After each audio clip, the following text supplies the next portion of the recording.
அனைவருக்கும் வணக்கம். நான் உங்க டாக்டர் புவனேஸ்வரி பேசுறேன். Aadhisha holistic homeo clinic. ஹோமியோபதியில ஹாலிஸ்டிக் அப்ரோச் அப்படின்னா என்னன்னு சொல்லியிருந்தேன். உடல் வேற மனம் வேற கிடையாது அப்படின்னு சொல்லியிருந்தேன்.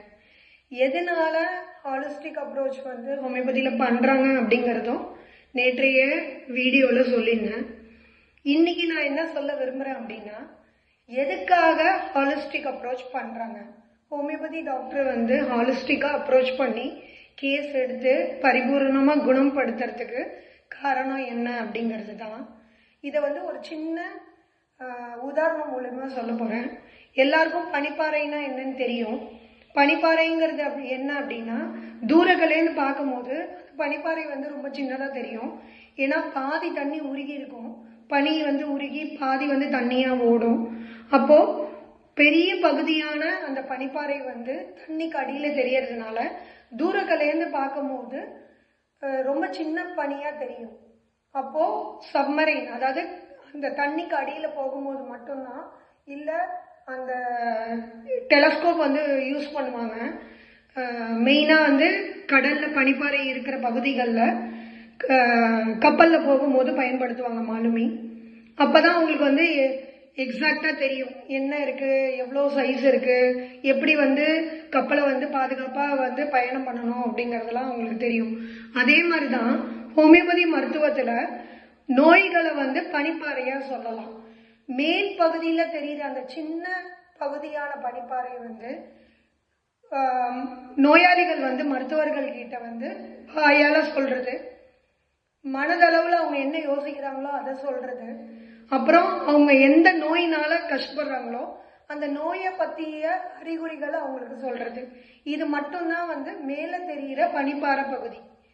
கீழே தெரியாம இருக்கிற, அதாவது நீருக்கு அடியில இருக்கிற அந்த பனிப்பாறை பகுதி தெரியாம இருக்கிறது. இதுக்குதான் ஹோமியோபதி மருத்துவர் என்ன பண்ணுவார் அப்படின்னா, தாங்கிட்ட வர நோயாளி கிட்ட கேட்பாரு. என்ன மாதிரி கேள்விகள்லாம் கேட்பாரு, எப்படி தெரிஞ்சுக்கலாம் அப்படின்னா, அந்த தெரியாம இருக்கிற அந்த பனிப்பாறை பகுதியை நாங்க ஆத்மாவோட கனெக்ட் பண்ணுவோம். அதாவது ஹோமியோபதிங்கிறது ஆத்மாங்கிறது எதை சொல்லுவோம்னா வைட்டல் ஃபோர்ஸை சொல்லுவோம். அப்போ உங்க மனசை நல்லா வச்சுக்கிட்டீங்க, உங்க உடலை நல்லா வச்சுக்கிட்டீங்க அப்படின்னா ஆத்மாவும் ரொம்ப சந்தோஷமா நல்லா இருக்கும். அப்போ நம்ம நோயோட கஷ்டப்படும் போது நம்ம ஆன்மா கண்ணுக்கு தெரியாம கலங்கும். அதனாலதான் வைட்டல் ஃபோர்ஸை நாங்க டைனமிக் ஃபோர்ஸ்ன்னு சொல்லுவோம். வெளியில தெரியாது, உணர மட்டும்தான் முடியும் அப்படின்னு சொல்லுவோம்.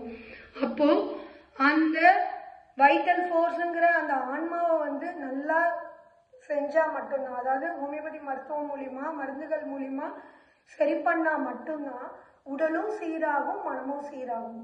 அப்போ அந்த மாதிரி செய்யறதுக்கு என்ன தேவை, என்ன அந்த ஆன்மாவை நம்ம கரெக்ட் பண்றதுக்கு என்ன தேவை அப்படின்னு பாத்தீங்கன்னா, இந்த நோய் வரதுக்கான காரணம். அதாவது எல்லாரும் என்ன நினைச்சிட்டு இருக்காங்கன்னா, இப்போ ஒரு சளி பிடிச்சிச்சு அப்படின்னா உடனே என்ன நினைக்கிறாங்க அப்படின்னா, மழை பெஞ்சிச்சு, ஐஸ்கிரீம் சாப்பிட்டேன், ஐஸ் வாட்டர் சாப்பிட்டேன், இது வெதர் சேஞ்ச் ஆயிடுச்சு அதனாலதான் வந்தது அப்படின்னு நினைக்கிறாங்க. அப்படி கிடையவே கிடையாது. பெரும்பாலும் நோயாளிகளுக்கு ஒரு சளி பிடிக்கிறதா இருக்கட்டும், ஜுரம் வரதா இருக்கட்டும், அதுக்கு முழுக்க முழுக்க காரணம் என்னவா இருக்கும் அப்படின்னா மனமா தான் இருக்கும். மன ரீதியா நம்ம கவலைப்பட்டா மட்டும்தான் அது உடல் நோயா மாறும். அதே மாதிரிதான் எந்த நோய் எடுத்துக்கிட்டாலும் சரி, அது கேன்சரா இருக்கட்டும், இல்ல தைராய்டா இருக்கட்டும், இல்ல கர்ப்பப்பையில கட்டியா இருக்கட்டும், நீர் கட்டியா இருக்கட்டும், இல்ல கல்லீரல்ல ஏதாவது கட்டியா இருக்கட்டும், இல்ல பித்தப்பையில ஸ்டோன் ஃபார்மேஷனா இருக்கட்டும், இல்ல கிட்னில கல்லா இருக்கட்டும், எதுவா இருந்தாலும் நம்ம உடம்புல ஒரு நோய் வரத்துக்கு முதல் காரணம் என்னன்னா மன ரீதியா பிரச்சனை இல்லாம வராது. அதாவது வாழ்க்கையில எவ்வளவோ துயரங்கள் எல்லாருக்கும் இருக்கும். ஆனா ஒரு விஷயத்திலையும் எப்படி எடுத்துக்கிறாங்க அப்படிங்கறதுலதான் இருக்கு. அப்போ அததான் நாங்க exciting cause of the disease அப்படின்னு சொல்லுவோம். அப்போ மைண்ட் லெவல்ல என்னத்தினால, என்ன ஸ்ட்ரெஸ்னால அவங்களுக்கு அந்த பாதிப்பு வந்ததுங்கிறது தான் முதல்ல கண்டுபிடிப்போம். ரெண்டாவது என்ன அப்படின்னா, அந்த ஸ்ட்ரெஸ்ஸுக்கு அவங்க எப்படி ரியாக்ட் பண்ணாங்க, என்ன மாதிரி இது பண்ணாங்க, வருத்தப்பட்டாங்களா, இல்ல ரொம்ப கோபம் வந்ததா, இல்ல ரொம்ப டிப்ரெஸ் ஆனாங்களா, இல்ல அது ஆழ் மனசுல பதிஞ்சு அதனால தூக்கம் இல்லாம போகுதா அப்படிங்கறதெல்லாம் முக்கியம்.